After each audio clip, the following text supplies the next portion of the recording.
I'm Ryan Grove. This is my wife Tiffany Grove, and we've been having a conversation about alternate possibilities regarding history that would contradict conventional history. And I want to start out real quick by saying that I think Tiffany, that Harriet Tubman was in fact a real person. She could have been. And I think that she referred to herself as an engineer and talked about her passengers because those were euphemisms used by the Underground Railroad for, and they also had station masters, and a station master was somebody that housed slaves temporarily as they traveled, and the engineer was someone who led them.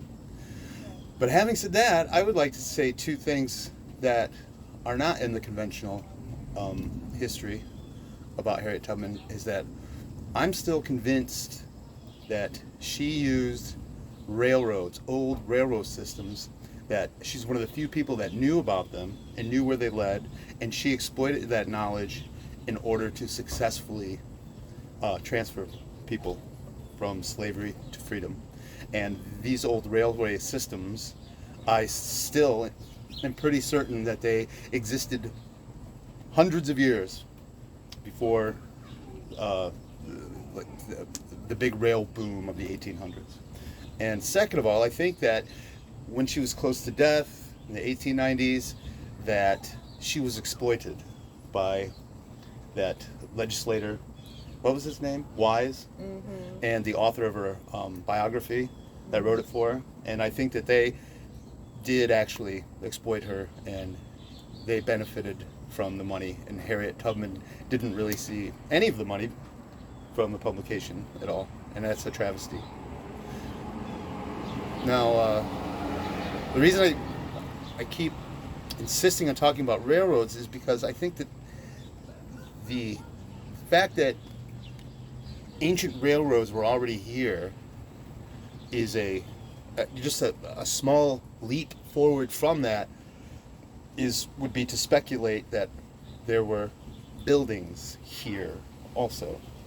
And it's only a little bit further of a stretch to speculate based on some pretty compelling evidence, and I've only just skimmed the surface. And so far, I mean, there's hundreds of photos showing that the possibility that there were probably cities here as well. And there is a non-controversial subject of underground cities in North America and around the world, and these are everywhere, and they're huge. They're huge. We saw a bunch in Turkey. We listened to some archaeologists that talked about the underground cities in Mexico and the Grand Canyon, and China. Even in the 20th century and 21st century, countries, rich countries, first world countries, they've all engaged in some sort of underground city building, especially China, USSR, and the United States. And so it's not really that uncommon, nor is it a new practice. And if we've found old underground cities in the United States, then why is it so difficult to imagine then that there would have been on above ground cities as well? Everybody, if you look into it, there's a group of people that are Tartarianists, and they show maps of an ancient country, ancient maps, or at least very, very old maps. So some of them that I've seen are like from the 1400s, 1500s, and in Asia, right around where Russia and China are. Oh, China has a huge underground city, but they built that during the Cold War. Yeah, I referenced that a minute ago, Oh, okay. saying that all these industrialized countries have embarked on those kinds of I projects. just don't think of it as ancient. No, I That's was not just really that long ago. I was just illustrating how common it is, and that's not really controversy. And even the ancient ones that they found are not controversial. I mean, there's documentaries and photographs and books written about about them on a lot of the continents. Sure. So that's already been established. But, they could have just been using them as aqueducts in order to facilitate sewage and water runoff when there's excess rain and things like that. Well, there's definitely evidence of that. Although what's remarkable, though, once again, is that in the ancient underground cities, when I say ancient, I mean 500 years or back, is once again just the astonishing masonry. I mean, they're incredible feats of, once again, awesome architecture. Now, back to the Tartarianism group of people. These maps show this large country called Tartaria. And I've read, reading Russian history, it's pretty common to hear of the Russian Tartars, which evidently are remnants of this once great Tartarian civilization.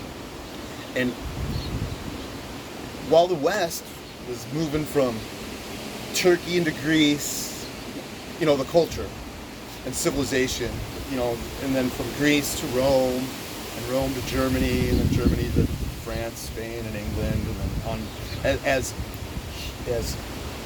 Western civilization and history was moving west.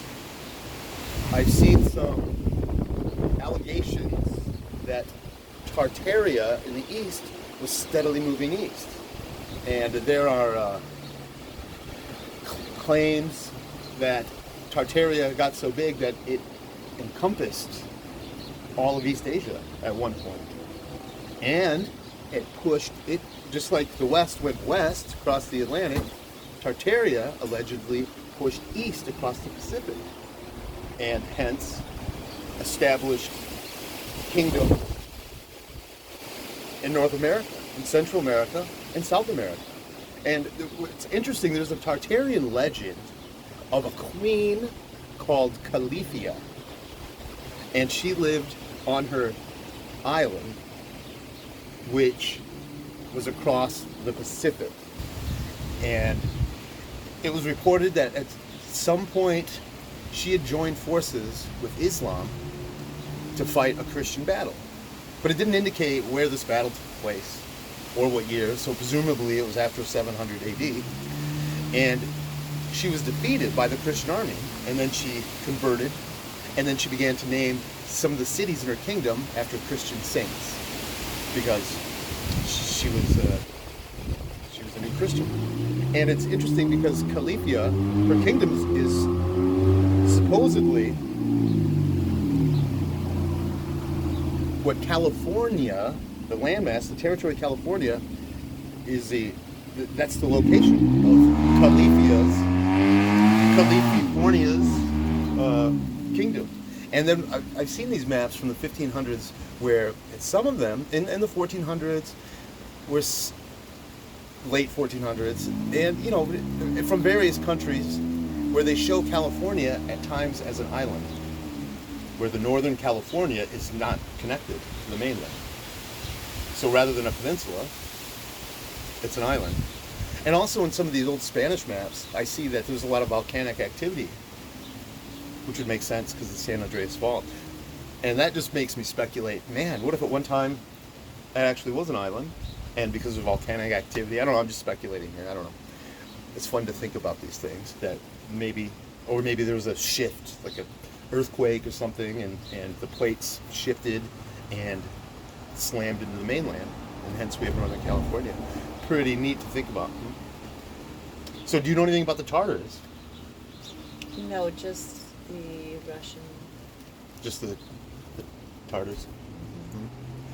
Well, what people call Tartarian... I would assume they have some Siberian... They were in Siberia, too. Siberia. Yeah, they encompassed all of of the way they dress. East Asia. Mm-hmm. Well, it's their architecture, allegedly, that is this architecture that I was going on and on about a couple nights ago.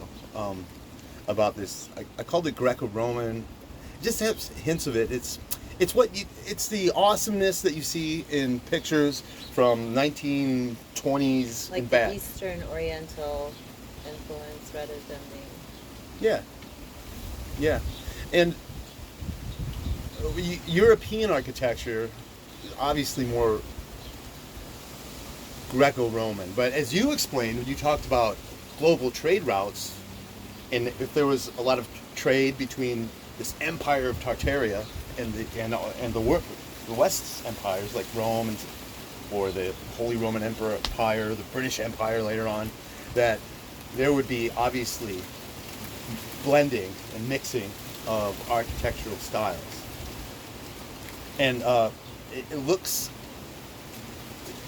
if you look at just look at, like I said before, architecture at the Vatican, look at architecture from the World's Fairs in London, in, San Francisco, whatever, Chicago.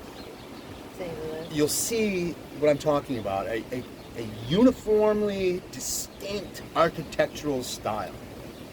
And that style seems to have somehow been carried around the world at some point in history. Now, there's also something else, is that it seems like there have been a few phases of world civilizations that have been sort of blended together in the conspiracy theorists'